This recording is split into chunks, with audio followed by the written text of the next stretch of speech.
Hola, bienvenidas y bienvenidos. Hoy vamos a explorar unas ideas bastante desafiantes sobre el poder de nuestra mente. Nos basamos en extractos de Deja de ser tú, de Joe Dispenza. Es un libro que plantea, que nuestros pensamientos, nuestras emociones, no solo nos afectan por dentro, sino que podrían estar moldeando nuestra vida literalmente. Así que nuestra misión hoy es meternos a fondo en esto. ¿Cómo propone Dispenza que podemos romper esos patrones que nos definen? ¿Cómo usar la mente para crear una realidad distinta? La gran pregunta es esa, ¿no? ¿De verdad podemos cambiar nuestro cerebro y con eso nuestra vida? ¿Solo pensando y sintiendo diferente? A ver, vamos a analizarlo. Empecemos por el principio, por el cerebro. El centro de mando. Está en todo, lo que pensamos, cómo nos sentimos, qué hacemos. En el prólogo, el doctor Daniel Amen menciona sus estudios con escáneres SPECT, que son como mapas de actividad cerebral, ¿verdad? Sí, exacto. Y muestran cómo la salud del cerebro afecta todo. Revelan daños por toxinas o cómo enfermedades tipo Alzheimer empiezan décadas antes. Pero lo importante no es solo ver el daño, sino que sugiere que podemos mejorarlo. Exacto. Y ahí conecta perfecto con la neuroplasticidad. O sea, la idea de que el cerebro no es algo fijo, no es una piedra. Es moldeable, se puede cambiar. De hecho, los estudios de Amen que mencionas mostraron algo súper interesante. ¿Qué cosa? Que la meditación, del tipo que enseña Dispenza, aumentaba el flujo de sangre en la corteza prefrontal, después de solo 8 semanas. ¿Y eso qué significa en la práctica? Bueno, significaba una corteza prefrontal más fuerte y mejor memoria. O sea, un cambio físico y funcional medible. Entonces, la base es esa. Nuestro cerebro puede cambiar. Y nosotros podemos, dirigir ese cambio. No estamos condenados a ser como somos. Ok, partiendo de ahí. Dispenza nos lleva un paso más allá. Nos dice, salgamos de la visión mecánica del mundo. Esa idea de que todo es causa y efecto predecible, como un reloj. Ajá. E introduza la física cuántica, que para muchos suena a ciencia ficción, quizás. ¿Cómo encaja aquí? Bueno, él la usa para explicar el nivel más fundamental de la realidad. La física cuántica describe cómo funciona el mundo a escala de átomos, de partículas subatómicas. Y ahí las reglas, son distintas. La idea clave que toma Dispenza es que, en ese nivel, la materia es principalmente energía. Es potencialidad. Potencialidad. ¿Cómo así? Imagina que los átomos no son tanto bolitas sólidas, sino más bien como vibraciones, sí, como posibilidades esperando a definirse, a manifestarse. Y aquí viene lo más loco, digamos. El papel de quien observa. ¿La conciencia? Parece que sí. A nivel cuántico, el acto de observar, la conciencia, parece influir en que esas posibilidades energéticas se conviertan en partículas, en materia real. Sugiere que la mente no es solo una espectadora pasiva, sino que participa en crear la realidad. ¡Wow! O sea que, si seguimos ese modelo, la base de todo lo que vemos y tocamos es energía. Y nuestra conciencia puede influir en ella. Aquí es donde la cosa se pone realmente interesante, ¿no? Totalmente. Entonces, si es así, ¿cómo interactuamos con ese campo de energía? ¿Cuál es el mecanismo? Dispenza propone algo bastante claro. Los pensamientos son como la carga eléctrica. Ajá. Y los sentimientos, las emociones, son la carga magnética. Y juntos Crean una firma electromagnética, única para cada persona en cada momento. Es lo que él llama un estado del ser. Es como si estuviéramos transmitiendo una señal al campo cuántico, constantemente. ¿Y esa señal tiene efectos reales? ¿Se puede medir o ver de alguna forma? Bueno, el libro cita un experimento del Centro HeartMath que es muy gráfico. Intentaron afectar ADN que estaba en tubos de ensayo. ¿Afectar el ADN con la mente? Algo así. Primero probaron solo con emociones elevadas. Amor, gratitud, esas cosas. Y Nada. Sin cambios significativos en el ADN. Luego probaron solo con la intención clara, el pensamiento. Enrollar el ADN o desenrollarlo. tampoco. Tampoco. Pero aquí viene lo bueno. ¿Qué pasó cuando combinaron las dos cosas? Ahí estuvo la clave. Cuando los participantes unieron la intención clara, el pensamiento enfocado, con una emoción elevada coherente, o sea, sintiendo de verdad esa gratitud o ese amor, ¿Lograron cambiar el ADN? sí, lograron enrollarlo y desenrollarlo físicamente hasta en un 25%. Increíble. La lección, según Dispensa, es la coherencia. El campo cuántico no responde solo a lo que queremos o pensamos superficialmente, responde a quién estamos siendo, a esa combinación alineada de pensamiento y sentimiento, a nuestro estado del ser completo. Estudio uno sobre oración retrospectiva, el de Leibovisi, Sí. que sugiere efectos incluso a través del tiempo.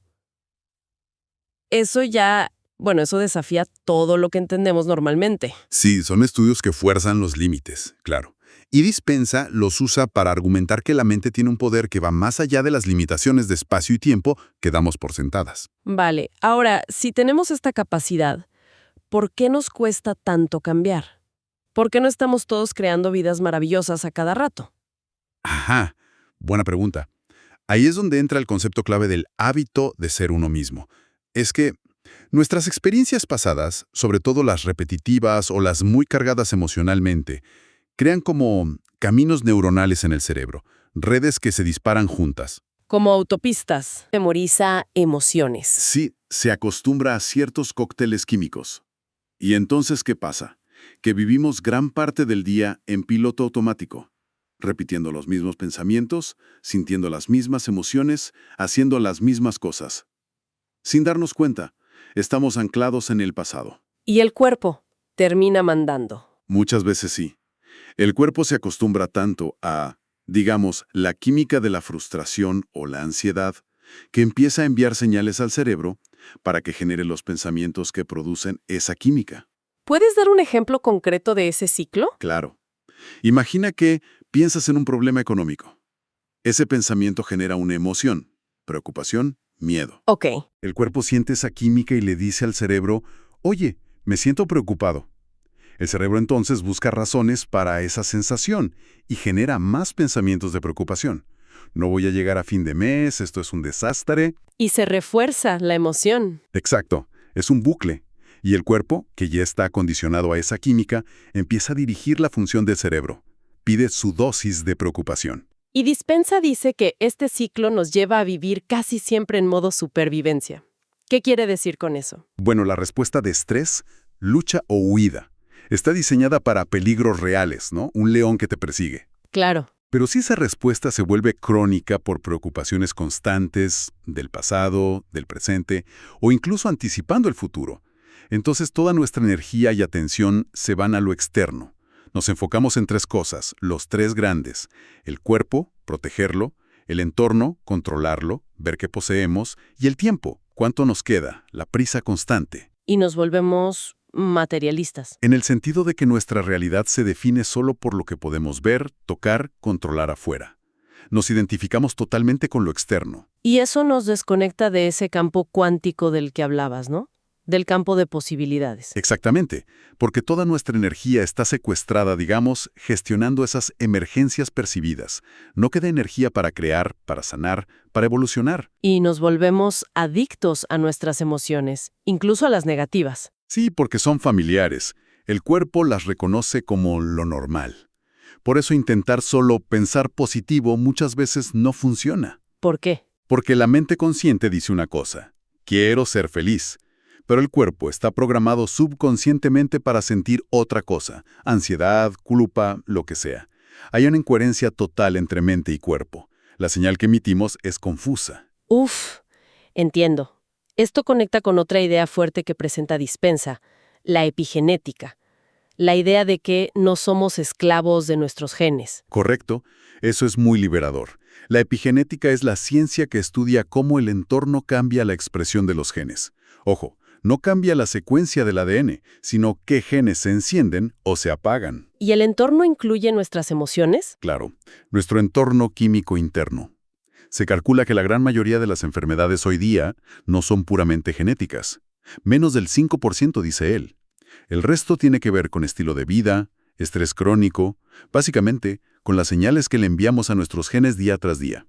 O sea que, si vivo años sintiendo, no sé, mucho resentimiento o miedo, ¿eso podría literalmente activar genes que me predispongan a ciertas enfermedades? Esa es la implicación directa. Si bombardeas tus células constantemente con la química del estrés, de la ira, del miedo, estás como apretando los mismos botones genéticos una y otra vez. y eso puede, eventualmente, llevar a un desequilibrio o una enfermedad. Menciona el caso de un hombre, Bill, creo, Sí. cuyo cáncer parecía muy ligado a décadas de resentimiento, y que al trabajar y liberar esa emoción, su condición cambió radicalmente. Pero, y aquí viene lo bueno, supongo, funciona también al revés. Los estados positivos pueden mandar señales de salud. Absolutamente. Y esa es la parte esperanzadora de la epigenética. Podemos influir para bien. Cita un estudio japonés con pacientes diabéticos tipo 2 que es genial. A ver, cuenta. Y dividieron a los pacientes. Un grupo vio una comedia, se rieron durante 1 hora. El otro grupo fue una charla, aburrida sobre diabetes. Ajá. Después, todos comieron lo mismo. ¿Y qué pasó? El grupo que se había reído tuvo una subida de azúcar en sangre mucho, mucho menor que el grupo de la charla. Increíble. ¿Y se sabe por qué? ¿Solo por reírse? Lo más impactante fue lo que descubrieron después al analizar la sangre.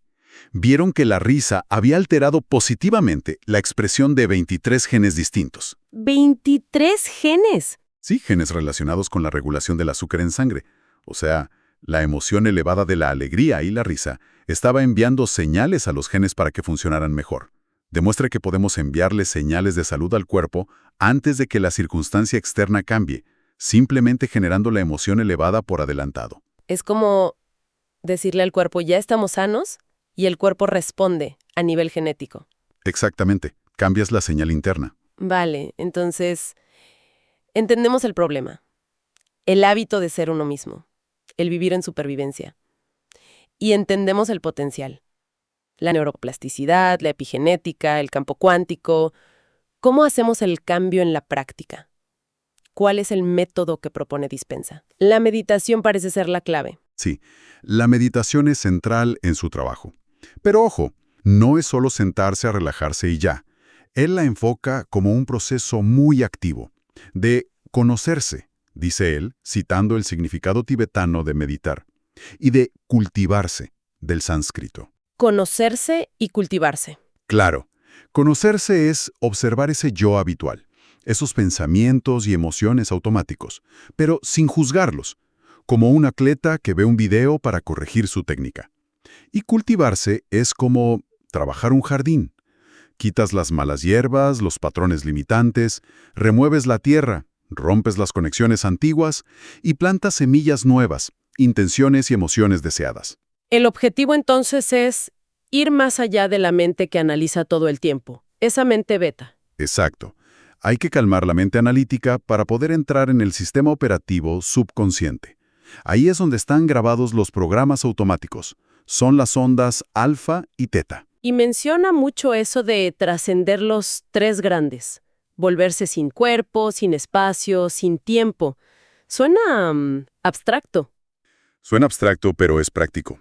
Significa quitarle la atención a las señales habituales del cuerpo.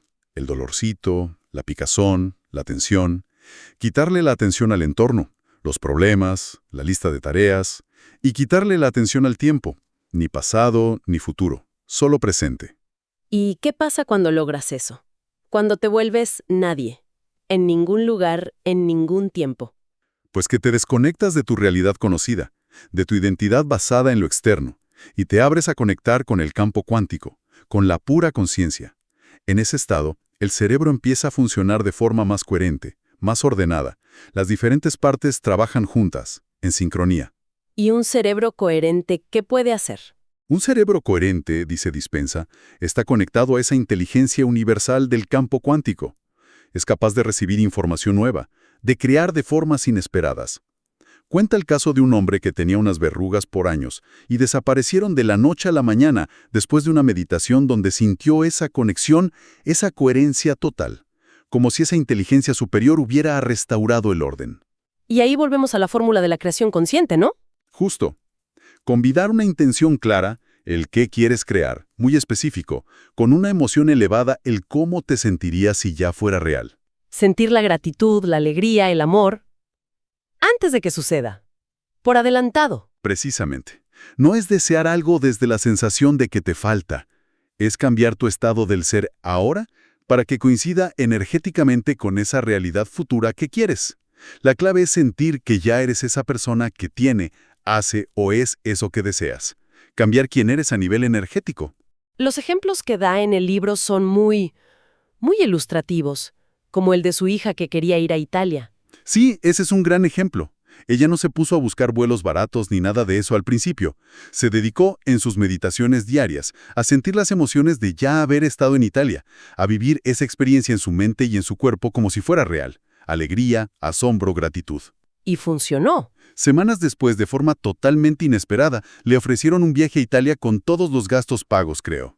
La oportunidad la encontró a ella. Porque su estado del ser ya estaba vibrando en esa frecuencia, digamos. Exacto. Ella se convirtió energéticamente en la persona que ya había estado en Italia, y el campo cuántico le respondió trayendo la experiencia. Y también está el caso de Monique, la terapeuta que vivía sintiéndose siempre en la carencia. Sí, otro caso muy potente. Ella decidió en sus meditaciones empezar a ser abundante, a sentir la emoción de la abundancia, aunque sus cuentas bancarias dijeran otra cosa. Y un día, sintiéndose así, hizo algo totalmente fuera de su antiguo yo. Compró impulsivamente un billete de lotería. Y ganó. Ganó. Y no cualquier suma, sino justo la cantidad exacta que necesitaba para saldar una deuda que la agobiaba.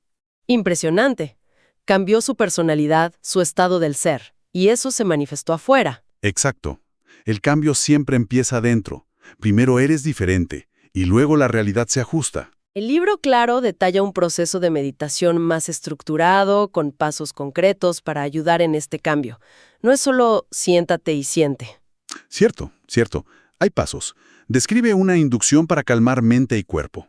Luego, reconocer la emoción específica que quieres cambiar, la que te limita. Después, admitir ese estado limitante, ser vulnerable ante una inteligencia superior, digamos. Luego, declarar en voz alta que liberas esa emoción, como para romper los lazos energéticos con el pasado. Y finalmente, Entregarse. Sí, soltar el control, pedirle ayuda a esa conciencia universal para resolver esa limitación, confiando en que lo hará de formas que quizás ni imaginas. Dejar de intentar controlarlo todo con la mente analítica. también menciona algo importante, cerrar la brecha. ¿A qué se refiere? Ah, eso es clave. Se refiere a la diferencia, a veces enorme, entre la imagen que proyectamos al mundo, el yo idealizado, exitoso, feliz, y quiénes somos realmente por dentro, con nuestros miedos, inseguridades, dolores ocultos. Dispensa cuenta su propia experiencia sintiéndose vacío por dentro a pesar de tener éxito externo. ¿Y por qué es importante cerrar esa brecha? Porque mantener esa fachada, ese personaje, consume una cantidad brutal de energía que podría usarse para crear o sanar. Ser auténtico, enfrentar y liberar esas emociones ocultas, aunque duela al principio, libera muchísima energía. Es un paso fundamental hacia la libertad interior. ¿Y esa energía liberada puede tener también efectos afuera? Pienso en el caso de Pamela y su exmarido. Exacto. Ese es un ejemplo perfecto de cómo la energía interna afecta a lo externo. Ella estaba atascada energéticamente por el resentimiento a su ex, por la manutención que no pagaba. Vivía en la victimización, dice el texto. Sí, y cuando en sus meditaciones trabajó para liberar esas emociones y cambiar su estado a uno de gratitud y abundancia, a pesar de la situación, pasaron dos cosas casi inmediatamente. ¿Qué pasó? Primero, recibió un ingreso totalmente inesperado de su negocio online. Y segundo, su exmarido le pagó de golpe toda la deuda de manutención atrasada. ¡Wow! O sea, al cambiar ella su energía interna, su estado del ser, las circunstancias externas se alinearon de forma sorprendente. Pareciera que sí. La energía que liberó y el nuevo estado que cultivó atrajeron o permitieron que entraran esas nuevas circunstancias. Claro que, hay que decirlo, este proceso no siempre es fácil ni rápido. Requiere constancia. Hay que superar la resistencia, ¿no? Totalmente. El cuerpo va a protestar, la mente va a querer volver a lo conocido, a lo familiar, aunque sea negativo. El ego se resiste a cambiar, exige práctica diaria, paciencia, disciplina, elegir un buen momento y lugar para meditar, donde no te interrumpan, donde no te duermas. Es un entrenamiento real. Bueno, resumiendo un poco todo este análisis profundo de las ideas de Joe Dispenza. La clave parece estar en nuestro estado del ser, ¿verdad? Esa combinación coherente de lo que pensamos y lo que sentimos. Esa es la señal que enviamos al campo cuántico. Y la propuesta es que podemos, conscientemente, romper con los hábitos del yo del pasado. dejar de vivir en modo supervivencia. Y a través de la meditación enfocada, de la intención clara y la emoción elevada, podemos reprogramar nuestra mente, nuestro cuerpo, e incluso influir en nuestros genes, para construir un futuro diferente. Exacto. Es un viaje de dejar de definirnos por lo externo, nuestro cuerpo, nuestro entorno, el tiempo, y empezar a conectar con ese potencial infinito que tenemos dentro. Pasar de la supervivencia a la creación. La idea final es que la verdadera libertad, la verdadera alegría, nacen de adentro. No dependen de que las circunstancias cambien primero. El libro Deja de ser tú, por supuesto, profundiza muchísimo más en las técnicas y la ciencia detrás. Pero la esencia, creo que es transformadora. Si cambias tu mente, tu estado interno, puedes cambiar tu vida. Y quizás para dejar una última reflexión. El texto menciona ese espacio que hay entre el viejo yo y el nuevo yo. Ese momento de incertidumbre, ¿no? Lo llaman el vacío, lo desconocido. Muchos le huimos a esa sensación de no saber, de incertidumbre. Pero se describe como el lugar más fértil, donde reside todo el potencial antes de manifestarse. El campo cuántico de nuevo. Ajá. Entonces, la pregunta que queda flotando es, ¿qué pasaría? ¿Qué nuevas realidades podrían surgir si aprendiéramos a sentirnos cómodos en ese vacío? En ese espacio de pura potencialidad, donde toda creación verdaderamente comienza.